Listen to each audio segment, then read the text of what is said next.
আল্লাহ রাব্বুল আলামিন ভূমিকম্পের নামে সূরা নাজিল করলেন কেন? তার কারণ হলো এই পৃথিবী শুরু হয়েছে, একদিন শেষ হয়ে যাবে, পৃথিবী পুরোটা ধ্বংস হয়ে যাবে। আল্লাহ রাব্বুল আলামিন এর জন্য বলেন ইযা যুলজিলাতিল আরদু জিলজালাহা।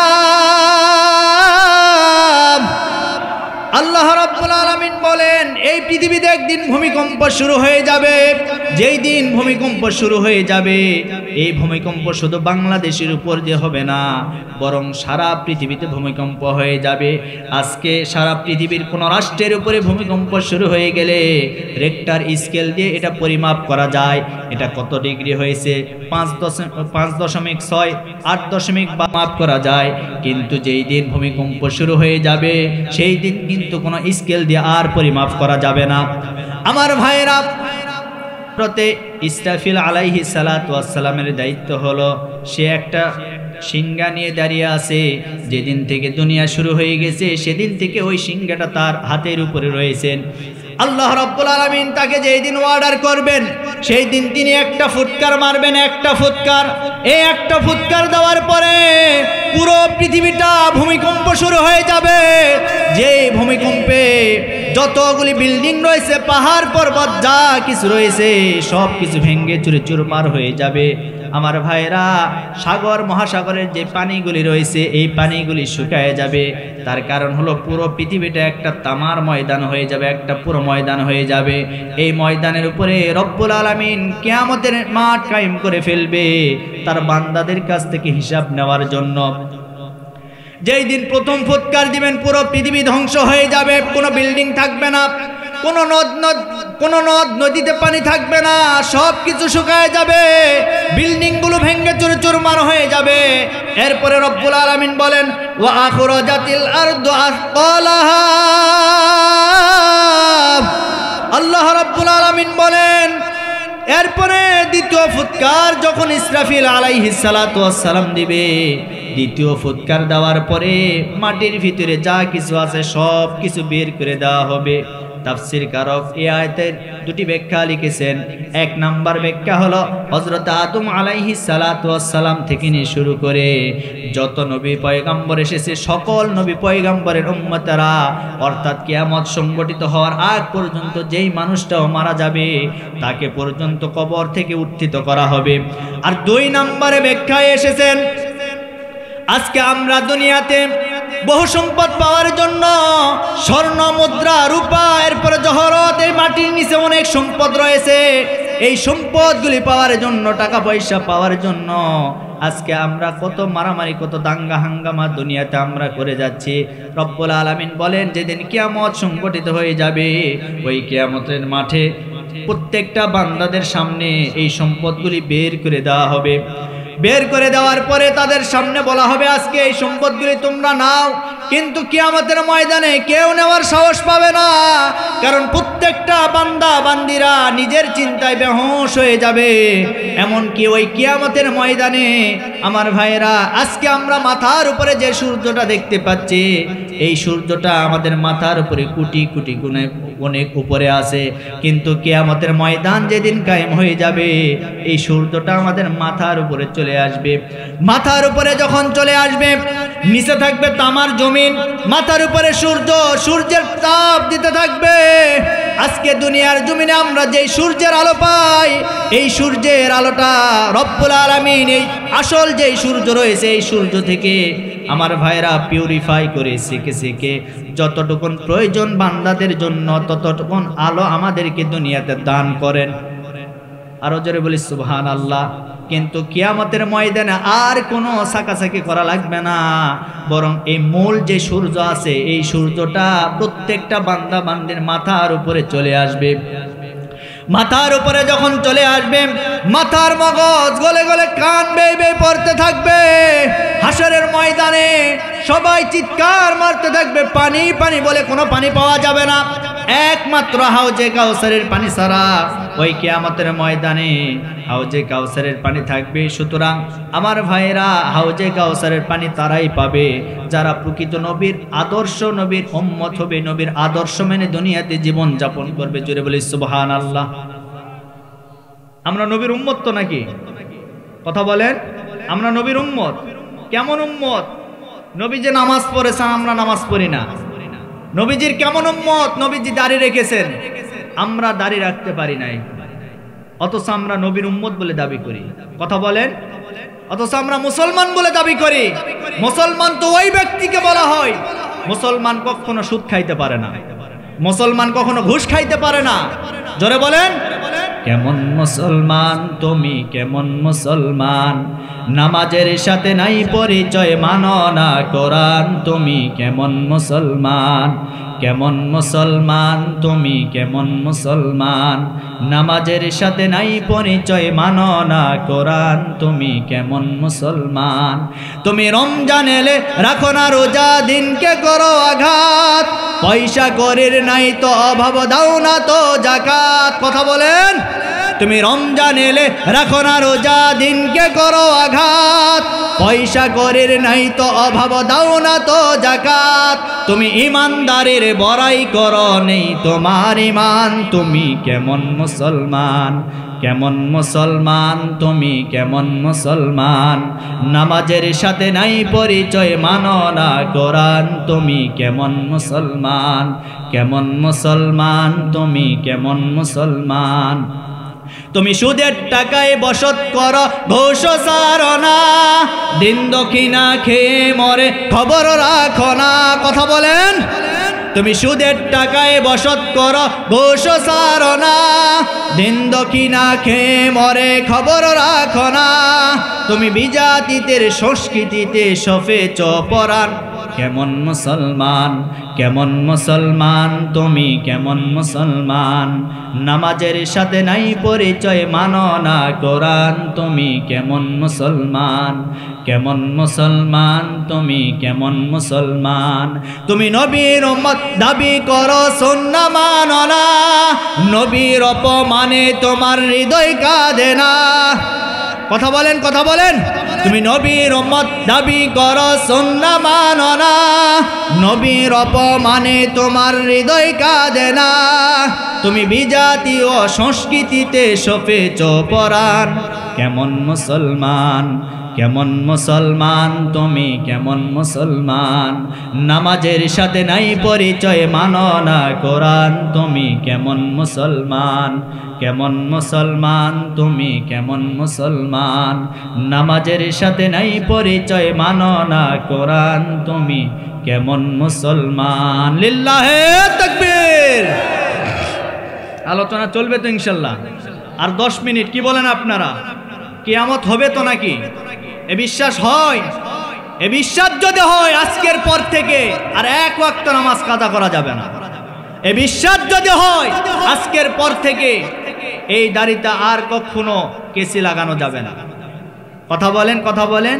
বিশ্বাস যদি হয়, নবীর অপমান হইলে মাথার পাগড়ি কোমরে বেঁধে ওই নাস্তিক বেঈমানদের বিরুদ্ধে আন্দোলন করতে হবে। কথা বলেন ঠিক কিনা? বিশ্বাস আমাদের রাখতে হবে, কিয়ামত একদিন হবে, এর মধ্যে কোনো সন্দেহ নাই।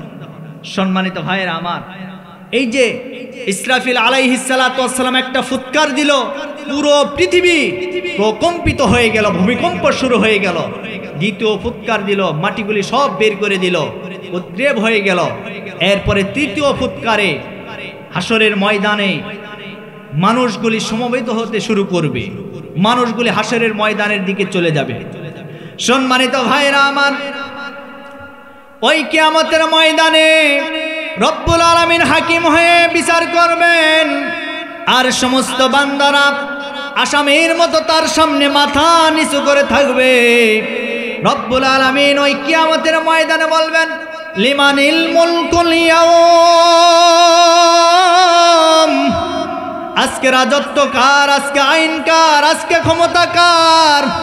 ও গাদ্দারেরা, দুনিয়াতে অনেক ক্ষমতার অহংকার করেছো, অনেক বাহাদুরি করেছো, অনেক টাকা পয়সার অহংকার করেছো। আজকে রাজত্ব কার, আজকে ক্ষমতা কার? কেউ কথা বলতে পারবে না। রব্বুল আলামিন নিজেই বলবেন, লিল্লাহিল ওয়াহিদিল কাহ্হার। জোরে বলি আল্লাহু আকবার। আজকে শুধুমাত্র আমার রাজত্ব, আমার ক্ষমতা, আমার পাওয়ার, আজকে আর কেউ ক্ষমতার অহংকার করতে পারবে না। আজকে দুনিয়াতে ক্ষমতার অপব্যবহার, আজকে দুনিয়াতে ক্ষমতার অপব্যবহার করার কারণে আজকে ভালো ভালো মানুষগুলি দেখবেন মিথ্যা মামলার আসামি হয়ে জেলখানার ভিতরে বন্দী থাকে, আর চোর ডাকাতেরা দুনিয়ার জমিনে ঘুরে বেড়ানোর সুযোগ পায়। কথা বলেন না কেন? আজকে শাইখুল হাদিস আলিম ওলামার মতো আজকে মানুষগুলি নিরপরাধ মানুষ হওয়ার কারণেও ধর্ষণের মামলায় আজকে তারা বন্দী থাকে। তার মানে আজকে আমাদের সমাজের ভিতরে কোনো ন্যায় বিচার নাই। কথা বলেন না কেন? যদি ন্যায় বিচার থাকতো আজকে ভালো ভালো মানুষগুলি আজকে দুনিয়াতে আমাদের সমাজের ভিতরে এই কোরআনের হাদিসের দর্শ আমাদের সামনে প্রদান করতে পারত। আর যারা নষ্টা ভষ্টা নায়িকা গায়িকা, যারা চোর ডাকাত, এই সমস্ত মানুষগুলি আজকে জেলখানায় বন্দী হয়ে থাকতে পারত। কথা বলেন, আরো জোরে বলেন। কিন্তু আজকে দুঃখ লাগে, কষ্ট লাগে। আজকে ক্ষমতা কোথায়? আজকে ক্ষমতা যেই দিকে, আইন সেই দিকে। আজকে ক্ষমতা যেই দিকে, পাওয়ার সেই দিকে। কথা বলেন না কেন? আজকে আপনার ক্ষমতা আছে, আজকে সামান্য আজকে আপনার ক্ষমতা আছে, আপনি আজকে বাংলাদেশের মালিক হয়ে আছেন, কোনো অসুবিধা নাই। কিন্তু আপনাদের পূর্বপুরুষদের দিকে একটাবার তাকায় দেখেন, এই পৃথিবীতে ক্ষমতার দাপট দেখিয়েছিল নমরুদ, এই পৃথিবীতে ক্ষমতার দাপট দেখিয়েছিল ফেরাউন, এই পৃথিবীতে অনেক রাজা বাদশারা ক্ষমতার দাপট দেখিয়েছে, কিন্তু তারা আজকে কেউ দুনিয়াতে নাই। আপনিও থাকবেন না, আমিও থাকবো না। সুতরাং ক্ষমতার অপব্যবহার করবেন না। কিয়ামতের ময়দানে কিন্তু একটা একটা করে হিসাব দেওয়া লাগবে। কথা বলেন না কেন? আমার ভাইরা, কিয়ামতের ময়দান যখন কায়েম হয়ে যাবে, রব্বুল আলামিন বলবেন, ও বান্দারা আজকে ক্ষমতা কার? কেউ কথা বলবে না, মাথা নিচু করে সবাই থাকবে। আল্লাহ বলবেন, আজকে শুধুমাত্র আমার ক্ষমতা, আমার রাজত্ব। আল্লাহ রব্বুল আলামিন ওই কিয়ামতের ময়দানে দুই শ্রেণীর মানুষ, দুই শ্রেণীর ক্যাটাগরি তৈরি করবেন। একটা হবে ডানপন্থী, আর একটা হবে বামপন্থী।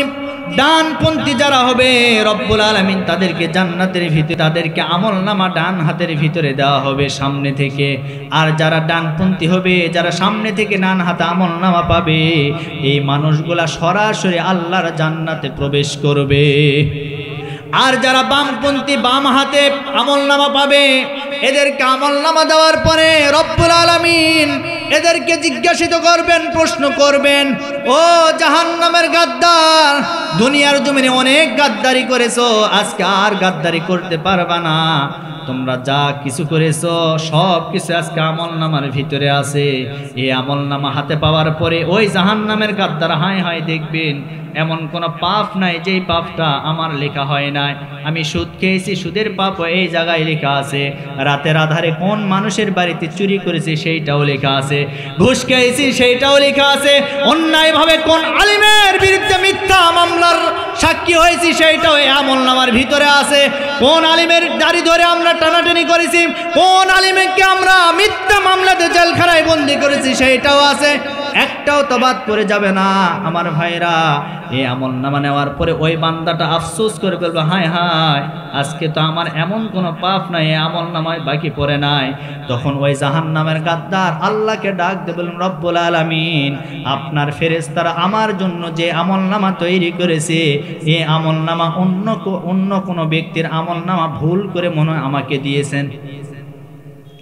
নাউজুবিল্লাহ বলবেন না? দুনিয়াতে গাদ্দারি করেছে, আল্লাহর আদালতেও ওই রকম গাদ্দারি করবে। কি বলবে? এই আমলনামা মনে হয় অন্য কারো ভুল করে আমাকে দিয়েছেন। বলেন তো, আল্লাহর প্রমাণ করার কোনো কিছু আছে কি নাই? জোরে বলেন না কেন? আজকে দুনিয়ার জমিনে আপনার জমির দলিল হারিয়ে গেলে বলেন তো সেই দলিল পাওয়া যায় কি যায় না? কোথায় যাবেন? দলিল অফিসে যাবেন। মূল যে ভলিউম যে দলিল আছে ওই দলিল থেকে খোঁজ করে আপনার দলিলটা বের করা হয়। সুতরাং বান্দাদের হাতে যে আমলনামা দিবে, এইটার চাইতেও মূল যে দলিল সেটা আল্লাহর কাছে আছে না নাই?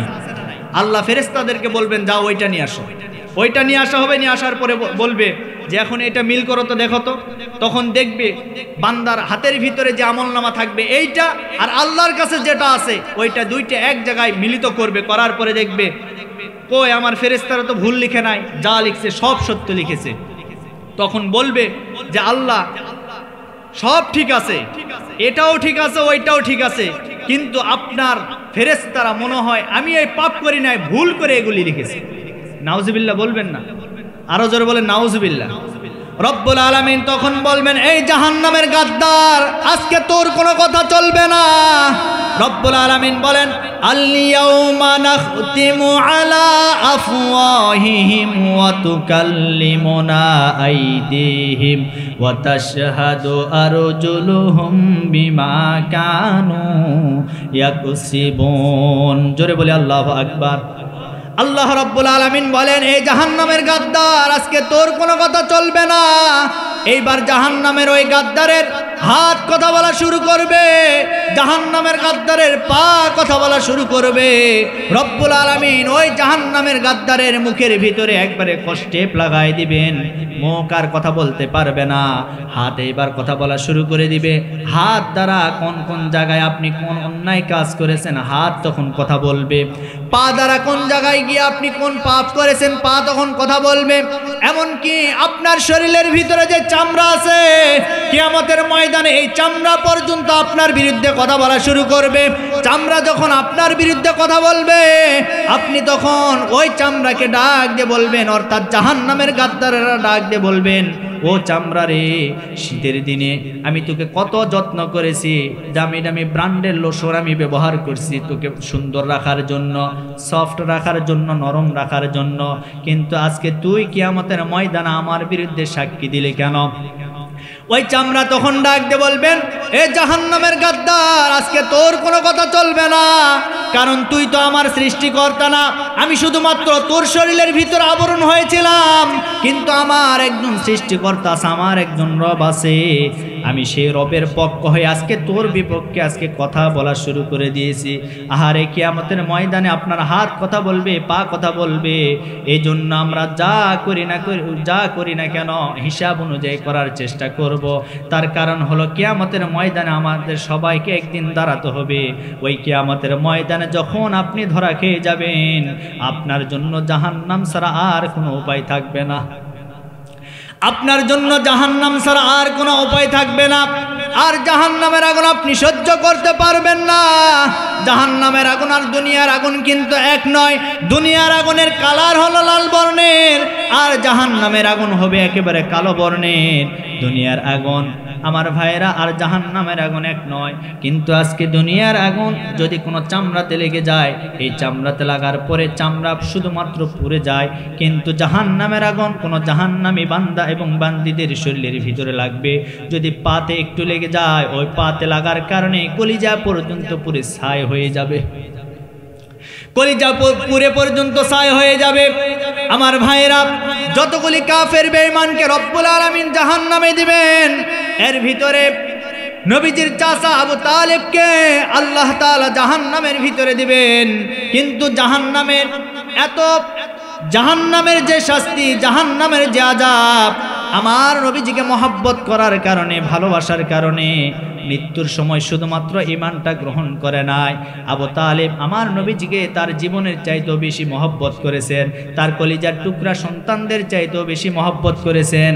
আর এই মহব্বত করার কারণে সব চাইতে কম শাস্তি, কম আযাব কিন্তু আবু লাহাবকে আল্লাহ পাক দিবেন। জাহান্নামের যে আযাব হবে, এই আযাবটা কম আযাব দিবেন।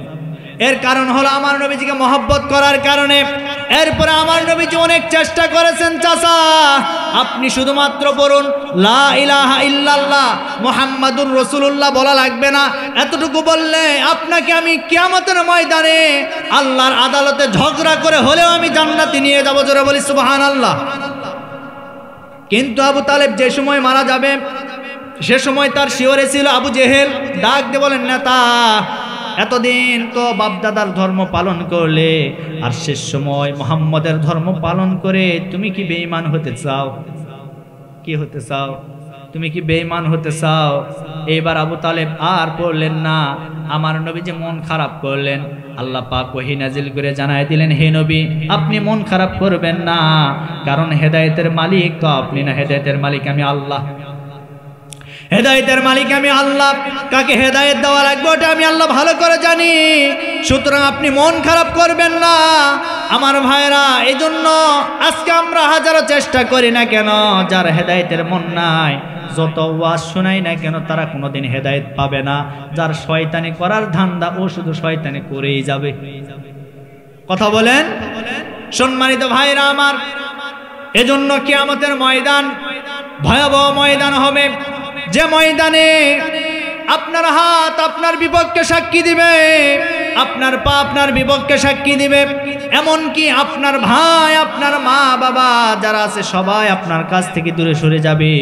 রব্বুল আলামিন বলেন, ইয়াউমা ইয়াফিরুল মারউ মিন আখিহি ওয়া উম্মিহি ওয়া আবি ওয়া সাহিবাতিহি ওয়া বানি। জোরে বলে আল্লাহু আকবার। কিয়ামতের ময়দানে আপনার ভাই আপনার কাছ থেকে দূরে যাবে, আপনার মা আপনার কাছ থেকে দূরে সরে যাবে।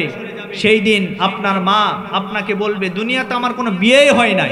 ভাই বলবে, আমার কোনো ভাই ছিল না। সবাই আপনাকে পর করে আপনার কাছ থেকে সরে যাবে। সেই দিন বাঁচার কোনো উপায় থাকবে না, সেই দিন বাঁচার কোনো উপায় থাকবে না। এজন্য তো আমি মাঝে মধ্যেই বলি যে আজকে দুনিয়ার জিন্দেগি আমাদের কয় দিনের, বলেন কয় দিনের জিন্দেগি? আজকে আমাদের বয়স, গড় বয়স বাংলাদেশের 60 বছর। এই 60 বছরের ভিতরে আমরা 30 বছর ঘুমের ভিতরে কাটিয়ে দিই, আর বাকি থাকে কত? জোরে বলেন। এই 30 বছরের ভিতরে 8 বছর বাল্যকাল, বাকি থাকে কত? এই 22 বছর আপনি বিয়ে করবেন, আপনার সন্তান হবে, সংসার হবে, পরিবার হবে। এই 22 বছর নিয়ে আমরা কত অহংকার করি, অহংকারের ঠেলায় আজকে আমরা এমন পর্যায়ে চলে গেছি, ঈমান পর্যন্ত আমরা নষ্ট করে ফেলছি। ঈমান কি জিনিস? অনেক মানুষ বলে জীবন বাঁচান ফরজ, আছে না এরকম? আরে শয়তান, জীবন বাঁচান ফরজ? জীবন কেউ বাঁচাইতে পারবে? জোরে বলেন না। জীবন কেউ বাঁচাইতে পারবে? কেউ পারবে না। কিন্তু জীবন বাঁচান ফরজ নয়, বরং ঈমান বাঁচান ফরজ। কথা বলেন। ঈমান। আজকে আপনি রাত্রিবেলা ঘুমে আসেন, ঘুমের ভিতরে ঈমান নিয়ে আসেন, সকালবেলা উঠে দেখবেন আপনার ঈমান নাই, আপনার ঈমান চলে গেছে। এই যে কিয়ামতের ময়দান, যে ময়দানের কথা বললাম, এই ময়দানে আমরা যেদিন একত্রিত হব, ওই কঠিন হাসরের ময়দানে আমাদের কাছ থেকে পুঙ্খানুপুঙ্খ অনুযায়ী সব কিছুর হিসাব নেওয়া হবে। আমরা কেউ বাঁচতে পারবো না। আর আজ বর্তমান আমার সমাজ, আমার দেশ, আমার রাষ্ট্রের ভিতরে প্রতিযোগিতা শুরু হয়ে গেছে। কিসের? কে কার থেকে একটু বড় হতে পারবো। ও 2 তালা করছে, আমি 5 তালা করবো। ও 10 বিঘা করছে, আমি 20 বিঘা করবো। কথা বলেন না কেন? অথচ আল্লাহ বলেন ওই দিকে দৌড়ায় কোনো লাভ নাই। আল্লাহ রাব্বুল আলামিন বলেন, ওয়াসারিউ ইলা মাগফিরাতিম মির রাব্বিকুম ওয়া জান্নাতিন আরদুহাস সামাওয়াতু ওয়াল আরদ উইদ্দাত লিল মুত্তাকিন। জোরে বলে আল্লাহু আকবার। আল্লাহ রাব্বুল আলামিন বলেন, তোমরা দৌড়াও, তোমরা ধাবিত হও সেই জান্নাতের দিকে। কোন জান্নাত? যে জান্নাত আসমান এবং জমিনের চাইতে বিশাল করে তৈরি করা হয়েছে। 40 থেকে 42টা জেলায় এ পর্যন্ত কথা বলেছি। বাংলাদেশের বিভিন্ন জেলায় কোরআনের ময়দানে যায়। এখানে তো আপনারা কয়জন মানুষ? হাজার হাজার মানুষের সামনে আমি কথা বলি। বিভিন্ন নেতা আমরা পাই সাইটে, হুজুর এই বলবেন না, ওই বলবেন না, এটা বলবেন না, ওটা বলবেন না। তো এজন্য সব নেতা না, কিছু নেতা আছে যারা ইসলাম বিদ্বেষী, ইসলাম বিরোধী, মাদ্রাসা বিরোধী, কোরআন বিরোধী। কথা বলেন, আছে না নাই? সম্মানিত ভাইরা আমার, আমি আপনাদেরকে যে কথা বলতে যাচ্ছিলাম, যে নেতা ওটা তো অনেক দূরের কথা। নেতার যে চামচা থাকে তার সঙ্গেও পারা যায় না। কথা বলেন। এজন্য আমি বলি, ওই যে আপনার লুঙ্গির মতো দেখা যায় কিন্তু লুঙ্গি না, ওর নাম কি? গামছা। গামছা নাম কি বলেন তো ভাই? লুঙ্গির মতো দেখা যায়, লুঙ্গি না, ওর নাম হলো গামছা, কিন্তু লুঙ্গি না। নেতার মতো দেখা যায় কিন্তু নেতা না, ওর নাম হলো চামচা। কথা বলেন। সমাজে এই চামচাদের গরমে থাকা যায় না। বাপ রে বাপ, এমন ক্ষমতার অহংকার, এমন দাপট, এমন রাজত্ব, এমন ক্ষমতার পাওয়ার। আমি বলি থামেন, আর বেশি দৌড়ায়েন না। আপনাদের পূর্বপুরুষদের দিকে একটু তাকায় দেখেন। ফেরাউন চিরদিন ক্ষমতায় থাকতে চেয়েছিল, পারে নাই। নমরুদ চিরদিন ক্ষমতায় থাকতে চেয়েছিল, পারে নাই। ওই ফেরাউনকে আল্লাহ তাআলা নীল নদের ভিতর চুবায়া ডুবায়া দুনিয়া থেকে বিদায় করেছে। নমরুদকে সামান্য ল্যাংড়া মশা দ্বারা সাইজ করে দুনিয়ার জমিন থেকে বিদায় করে দিয়েছে। তাদের থেকে আপনারাও শিক্ষা নেন, আপনাদেরকেও শিক্ষা নিতে হবে। আপনাদের ক্ষমতা চিরস্থায়ী থাকবে না। আজকে ক্ষমতা পাওয়ার পরে আপনারা নিরপরাধ মানুষদের উপরে জুলুম করছেন, আল্লাহর আদালতে বিচার দিতে হবে। কথা বলেন, কথা বলেন, আল্লাহর আদালতে বিচার দিতে হবে। সম্মানিত ভাইয়েরা আমার, এজন্য কথায় কথা বেড়ে যায়। আমি যে কথা বলতেছিলাম, এই পৃথিবী পুরোটাই প্রকম্পিত হয়ে যাবে। ওয়া আখরাজাতিল আরদু আসকালাহা, মাটির ভিতরে যা কিছু থাকবে সব কিছু বের করে দিবে, জমিন বের করে দিবে। এরপরে আমার ভাইরা, ওয়াকালাল ইনসানু মালাহা, এরপরে মানুষরা বলবে এই পৃথিবীর কি হলো, এই পৃথিবী এরকম করে কেন।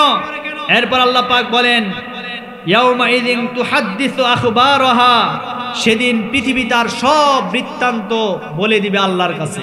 জোরে বলেন, কার কাছে? আরো জোরে বলেন। আজকে যে জমিনের উপরে আপনি বসে কোরআন শুনছেন, কিয়ামতের ময়দানে এই জমিনটা আপনার পক্ষে সাক্ষী দিবে, বলবে আল্লাহ এই বান্দারা কোরআনের কথা শুনেছে, কোরআনের তাফসির শুনেছে বসে বসে। প্রচন্ড শীত ছিল, সমস্ত শীতকে উপেক্ষা করে তারা আল্লাহর কোরআনে কারিমের কথা শুনেছে। আল্লাহ আপনি এদেরকে জাহান্নামে দিবেন না। হতে পারে আজকের এই মাহফিলটা আমাদের সকলের জন্য নাজাতের ওসিলাও হতে পারে। কথা বলেন, কথা বলেন। আল্লাহ যেন আমাদের সকলের জন্য আজকের এই মাহফিলটাকে নাজাতের ওসিলা হিসেবে কবুল করেন। সকলে বলে আল্লাহুম্মা আমিন। আরো জোরে বলে আল্লাহুম্মা আমিন। সম্মানিত ভাইয়েরা আমার, এজন্য আমাদেরকে এই কিয়ামত দিবসকে বিশ্বাস করতে হবে, ভয় করতে হবে। কিয়ামতের ময়দানে আমরা সকলে একদিন উত্থিত হব। কথা বলেন, আমরা সবাই কবরে যাব, কেউ দুনিয়াতে থাকবো না। কেউ কি থাকবো? জোরে বলেন। সম্মানিত ভাইরা আমার, যেহেতু আমরা সবাই কবরে চলে যাব, এজন্য আমাদেরকে 5 ওয়াক্ত নামাজ আদায় করতে হবে। 5 ওয়াক্ত নামাজ, ঈমানের পরে আপনাকে নামাজ আদায় করতে হবে। তার কারণ হলো কিয়ামতের ময়দানে আল্লাহ পাক রব্বুল আলামিন আপনার কাছ থেকে হিসাব নেবেন। সর্বপ্রথম আপনার কাছ থেকে যাকাতের হিসাব নেওয়া হবে না, হজের হিসাব নেওয়া হবে না, রোজার হিসাব নেওয়া হবে না। আপনার কাছ থেকে যেই জিনিসটার হিসাব নেওয়া হবে সেই জিনিসটার নাম হলো নামাজ। নামাজের হিসাব দিয়ে কোনো বান্দা যদি সঠিকভাবে দিতে পারে, ওই বান্দাকে নামাজের হিসাব দিয়ে রব্বুল আলামিন জান্নাতে প্রবেশ করায় দিবে। এজন্য 5 ওয়াক্ত নামাজ আদায় করতে হবে। তার কারণ হলো একটা মানুষ যখন 5 ওয়াক্ত নামাজ পড়বে, ওই মানুষটা 5 ওয়াক্ত নামাজ পড়ার কারণে সে যত বড় পাপ করুক না কেন, যত বেশি পাপ করুক না কেন, আমার নবীজি সাহাবায়ে কেরামদেরকে প্রশ্ন করেছিলেন, ও সাহাবীরা আমি তোমাদেরকে একটা প্রশ্ন করতে চাই। এইবার আমার নবীজি বললেন, ও সাহাবীরা তোমরা বলো তো তোমাদের বাড়ির সামনে কোনো একটা নহর যদি থাকে, ওই নহরে কোনো মানুষ যদি 5 বার গোসল করে, তোমরা বলো তো তার শরীরে কোনো ময়লা থাকতে পারে কিনা। সাহাবায়ে কেরামরা বললেন, ইয়া রাসূলুল্লাহ তার শরীরে কখনো ময়লা থাকতে পারে না। এইবার আমার নবীজি বললেন, ও সাহাবীরা আমার যেই সমস্ত উম্মতরা দিনে 5 ওয়াক্ত নামাজ আদায় করবে, ওই সমস্ত উম্মতদের শরীর থেকে সমস্ত পাপগুলি আল্লাহ মাফ করে দিবে। আরো জোরে বলি সুবহানাল্লাহ। এরপরে রব্বুল আলামিন আরো বলেন, ও দুনিয়ার মানুষ তোমরা নামাজ আদায় করো, কারণ নামাজটা হচ্ছে আমাদের জন্য জান্নাতে যাওয়ার উত্তম একটা মাধ্যম। আজকের এই মাহফিল দিয়েছে কি জন্য? আমরা যাতে করে মাহফিল থেকে কিছু হেদায়েতি বক্তব্য নিয়ে আমরা যেন বাস্তব জীবনে আমল করে আল্লাহর জান্নাতে যেতে পারি, এই জন্য আজকের এই মাহফিলটা দেওয়া হয়েছে। কথা বলেন ঠিক কিনা? আরো জোরে বলেন ঠিক কিনা? না আপনাদেরকে এই মাহফিলে আসলে কোনো টাকা পয়সা দেওয়া হবে এরকম কিছু নাকি? কিছু দেওয়া হবে? কিচ্ছু দেওয়া হবে না।